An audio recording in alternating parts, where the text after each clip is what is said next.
Aujourd'hui, on arrive à la fin du premier mois de bilan. Et concrètement, je vais te parler un petit peu de tous les problèmes que j'ai rencontrés, des actions que j'ai mises en place, du bilan positif de ce premier mois, de ce qu'il me reste à faire dans l'immédiat, c'est-à-dire dans l'urgence avant cet été, mais également ce que je prévois de faire à l'avenir dans les 6 prochains mois, avec les projets et objectifs pour la fin de l'année. Donc on va commencer tout de suite avec les problèmes que j'ai rencontrés finalement avec ce premier mois de lancement. Donc il faut savoir que j'ai démarré finalement ma première activité, mon premier coaching, le 12 ou 13 mai. Ça a été la première date à laquelle j'ai signé un premier client. Et je me suis vite rendu compte que finalement, ce qui me prenait énormément de temps, ça a été de répondre aux mails, c'est-à-dire répondre toujours aux mêmes mails et envoyer toujours la même structure de mail. Alors bien que j'ai résolu le problème de ne plus les taper et juste de faire un copier-coller, bah finalement j'ai trouvé ça quand même assez contraignant de toujours devoir répondre la même chose, toujours envoyer la même chose, et je pense que à terme je vais utiliser une solution d'automatisation. Je trouve également assez contraignant le fait de devoir effectuer des plannings, puisque en fait, comme on part sur quelque chose d'individualisé et que ça reste un produit, un service en ligne, j'utilise, on va dire, la matière grise et donc je dois le faire à chaque fois. Je dois faire une individualisation pour chaque personne. Même si j'en arrive à utiliser des templates, comme je t'en avais parlé dans mes vidéos précédentes, où là, j'automatise un petit peu encore de la même manière en faisant un copier-coller, ça commence à devenir OK. Je trouve que, pareil, ça me prend un peu de temps.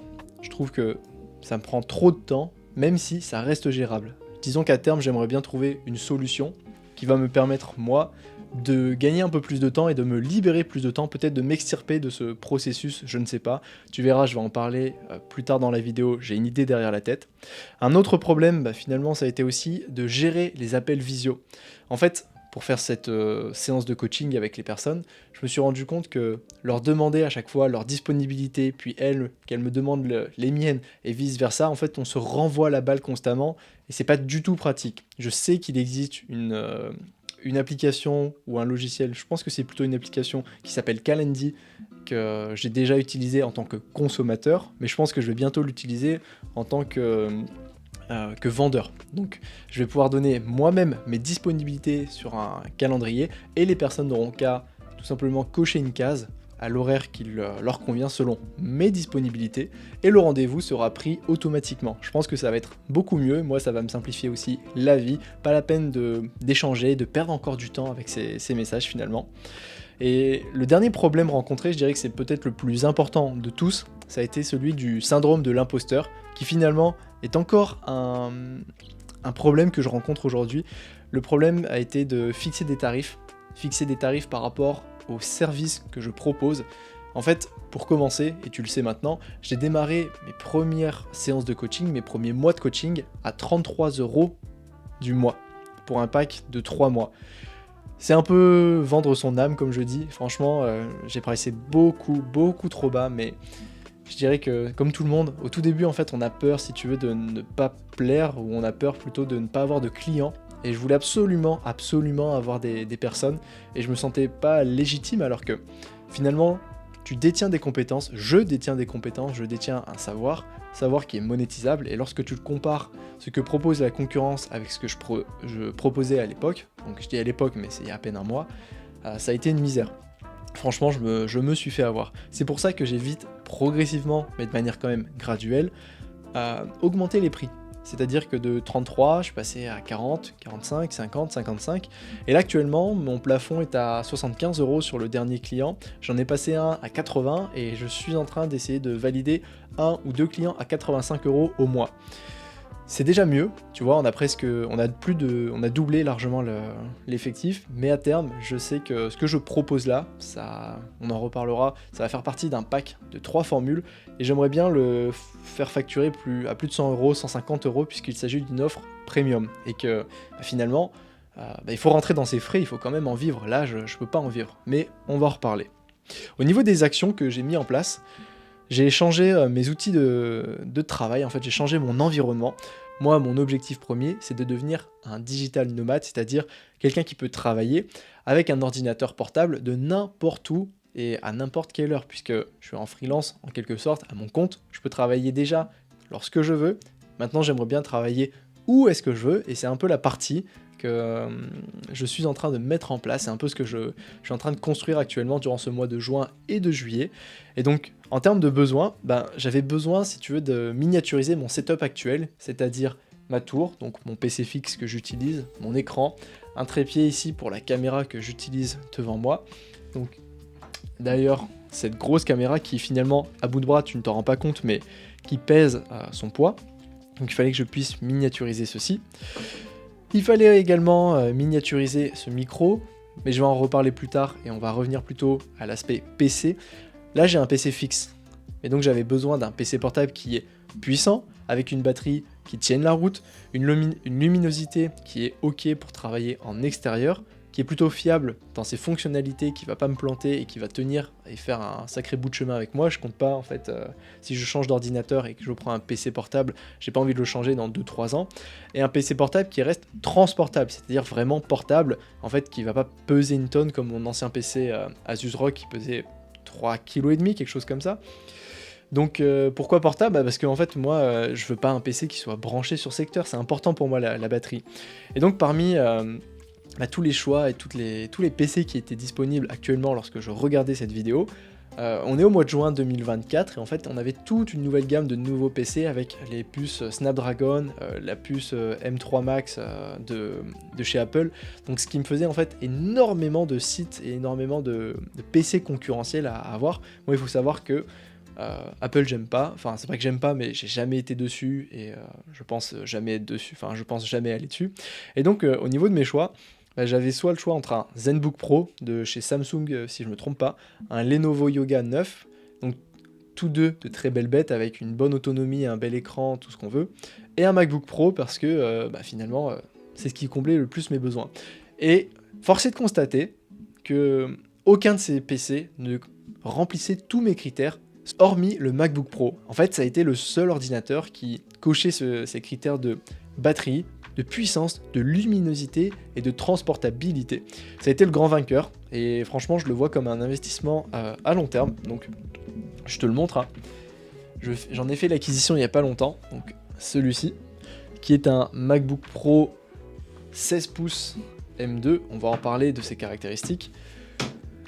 C'est pour moi un outil de travail, donc l'outil de travail principal, c'est pour ça que j'en ai fait un investissement à long terme. J'ai également pris un PC de haut de gamme, haute qualité, pour mon plaisir, parce que quand je travaille sur un ordinateur, j'ai envie de me faire plaisir, j'ai envie que ce soit agréable et c'est le cas. Le challenge, lorsque j'ai reçu cet ordinateur, donc là ça va faire maintenant un peu plus de 2 semaines, ça va faire 10 jours, ça a été de l'utiliser une semaine entière sans toucher à ma tour, sans toucher à mon ordinateur fixe, et figure-toi qu'il a passé ce test, j'ai réussi à l'utiliser en fait une semaine, mais sans aucun problème, et mes premières impressions c'est que, certes c'est un PC qui est cher, je l'ai acheté pour 2829 €, je pense que c'est mon achat le plus important depuis que j'achète des choses, à part ma voiture, mais bon, c'est encore autre chose. Donc ça a été une sacrée somme à sortir, mais franchement, maintenant ça va faire 10 jours que je l'utilise et je n'ai aucun regret.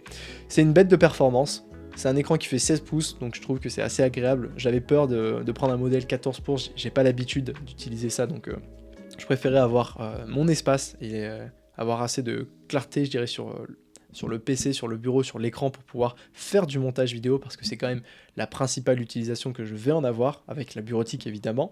Donc il y a 32 Go de RAM pour faire le montage, 500 Go de SSD, 12 cœurs CPU et les 19 cœurs en GPU.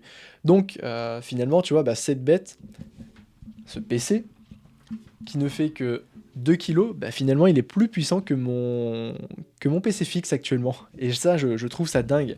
Et donc c'est un PC qui est plus puissant, mais c'est un PC également qui a une autonomie, mais dingue, j'hallucine, franchement j'hallucine, je connaissais pas ça. J'ai jamais vu ça et je ne regrette pas.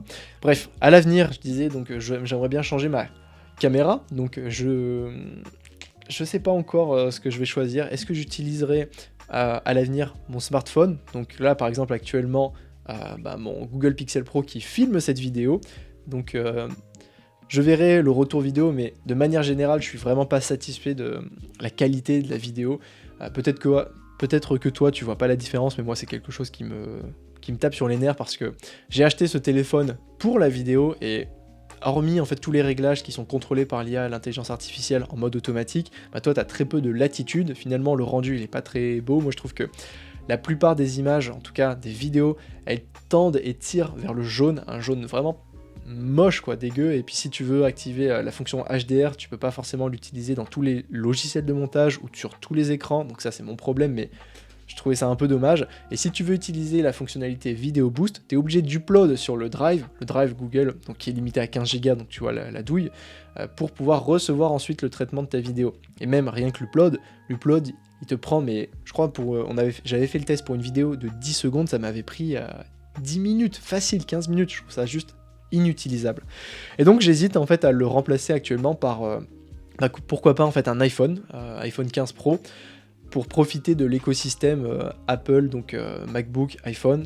Comme quoi, il faut jamais dire non, et ça me ferait rire parce que je passe de rien du tout à un Mac et un iPhone. Bref, c'est pas encore fait, mais je pense que, ne serait-ce que pour la fonctionnalité AirDrop, filmer, tu vois, là je suis embêté parce que je filme par exemple avec mon Google Pixel, mais je peux pas directement transférer les fichiers, en tout cas j'arrive pas à le faire, c'est un peu chiant.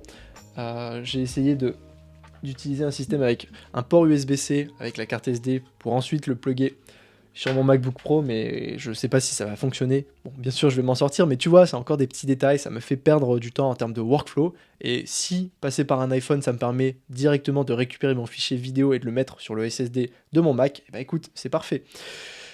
La troisième option plutôt, c'est d'acheter une caméra de poche, le DJI Pocket 3, il me semble. Donc c'est une caméra de très bonne qualité, mais finalement, je me demande, est-ce que j'en ai réellement l'utilité si mon téléphone fait déjà le job? Ce que j'ai besoin, c'est simplement en fait finalement d'un trépied pour pouvoir le porter. Et il existe, j'ai vu, des aimants MagSafe qu'on peut mettre, si tu veux, sur l'avant du châssis de ton ordinateur pour pouvoir te filmer. Et moi, je vise avant tout à être minimaliste et à ce que ce soit transportable, et donc m'encombrer d'une énième caméra, je suis pas sûr que ce soit la meilleure des solutions. Tu vois, d'ailleurs, si là j'avais utilisé mon iPhone que j'aurais futur avec un trépied, donc là c'est un trépied, celui de ma caméra, mais si ça avait été un trépied de téléphone, ça ferait parfaitement le café pour parler ne serait-ce que de cette vidéo. Ensuite, j'aimerais bien acheter un SSD externe pour pouvoir stocker davantage de vidéos, parce que